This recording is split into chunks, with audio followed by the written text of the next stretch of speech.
Hello friends, வணக்கம்.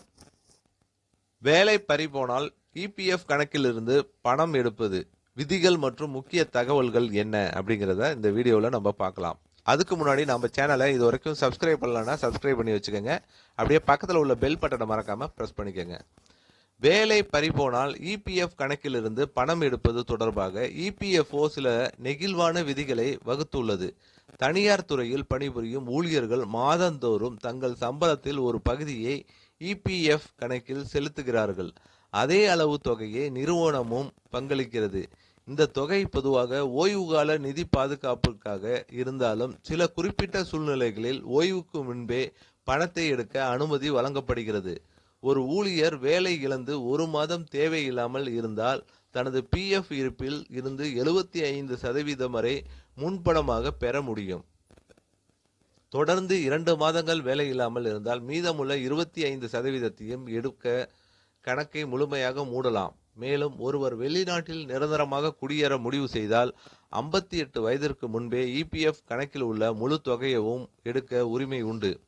PF கணக்கிலிருந்து பணம் எடுத்தால் வரி விதிக்கப்படுமா என்பது ஊழியரின் தொடர்ச்சியான சேவை காலத்தை பொறுத்தது. 5 ஆண்டுகளுக்கு குறைவான சேவைக்கு பிறகு பிஎஃப் தொகையை எடுத்தால் அந்த தொகைக்கு வரி விதிக்கப்படும் மற்றும் குறிப்பிட்ட வரம்பை மீறினால் டிடிஎஸ் கழிக்கப்படும். ஆனால் வேலை மாற்றும் போது பிஎஃப் கணக்கை தொடர்ந்து மாற்றி மொத்த சேவை காலம் 5 ஆண்டுகளை தாண்டினால் பிஎஃப்பிலிருந்து எடுக்கப்படும் முழு தொகைக்கும் வரி விலக்கு கிடைக்கும். அதனால் வேலை மாற்றும் போது பிஎஃப் பணத்தை எடுத்து விடாமல் புதிய நிறுவனத்திற்கு மாற்றுவது நிதி ரீதியாக மிகவும் புத்திசாலித்தனமான முடிவாக கருதப்படுகிறது. இபிஎஃப் மற்றும் இபிஎஸ் ஆகியவற்றுக்கு இடையே விதிகளில் முக்கிய வேறுபாடுகள் உள்ளன.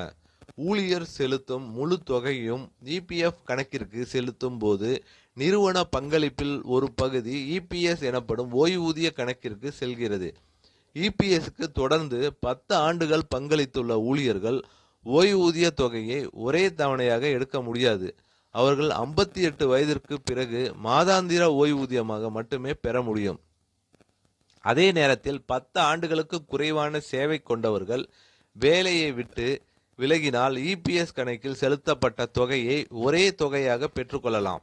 வேலை மாற்றும் போது யுஏஎன் எண்ணை பயன்படுத்தி பிஎஃப் கணக்கை ஆன்லைனில் மாற்றுவது எளிதானது. இதனால் சேவை கால தொடர்ச்சி பாதுகாக்கப்பட்டு வரி விலக்கு மற்றும் ஓய்வூதிய நன்மைகள் முழுமையாக பெற முடியும். ஸோ இந்த தகவல் இபிஎஃப்ல அக்கௌண்ட் வச்சுருக்கவங்களுக்கு, வேலையை விட்டு நிற்கிறவங்களுக்கு, இல்லை இன்னொரு கம்பெனி மாறுறவங்களுக்கு, ஸோ இதெல்லாம் என்ன விதிகள் இருக்குது அப்படிங்கிறது தெரிஞ்சுக்கிட்டீங்க. ஸோ இந்த வீடியோ கண்டிப்பாக அவங்களுக்குலாம் ஒரு பயனுள்ள தகவலாக இருக்கும்னு நினைக்கிறேன். இந்த வீடியோ உங்களுக்கு பிடித்திருந்தால் லைக் பண்ணுங்கள், ஷேர் பண்ணுங்கள். மீண்டும் இது போன்று வேற ஒரு வீடியோவில் சந்திப்போம்.